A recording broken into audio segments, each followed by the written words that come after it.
Hello বন্ধুরা, আজ আমরা কল্যাণেশ্বরী মন্দির পুজো দিতে গেছিলাম। তো মন্দিরের ভেতরেই দেখি মায়ের সব জিনিসপত্র বিক্রি করা হচ্ছে। আমরা ডালা কিনে নিয়ে মন্দিরের ভেতরে এগোতে লাগলাম।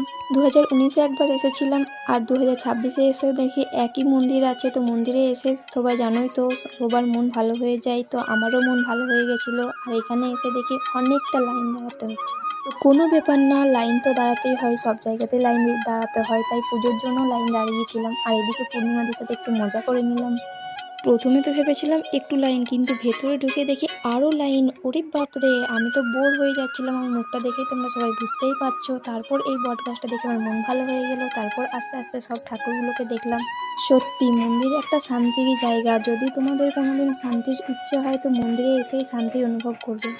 তারপর দেখি আমরা তুলসী মাতাকে সবাই ধূপ দিচ্ছিল। তারপর গরম গরম কচুরি খেয়ে আমরা টোটো ধরে বেরিয়ে পড়লাম মাইথন ড্যাম যাওয়ার জন্য। তো আশেপাশের যে প্লেসটা খুব সুন্দর লাগছিল, ভিউটা খুব সুন্দর লাগছিল। ফাইনালি আমরা কিন্তু নেমে পড়েছি, আর রাস্তা খুঁজে পাচ্ছি না। তাই যেখানে বোটে চড়ে সেখানেই আমরা ভিডিও শ্যুট করে নিলাম, এবং কি কিছু কিছু ফটোও তুলে নিলাম। তারপর এই ব্রিজটার মতন যে জায়গাটা দেখতে পাচ্ছ, এটা খুবই সুন্দর। এটা একটা ড্যামের উপরে এই ব্রিজটা।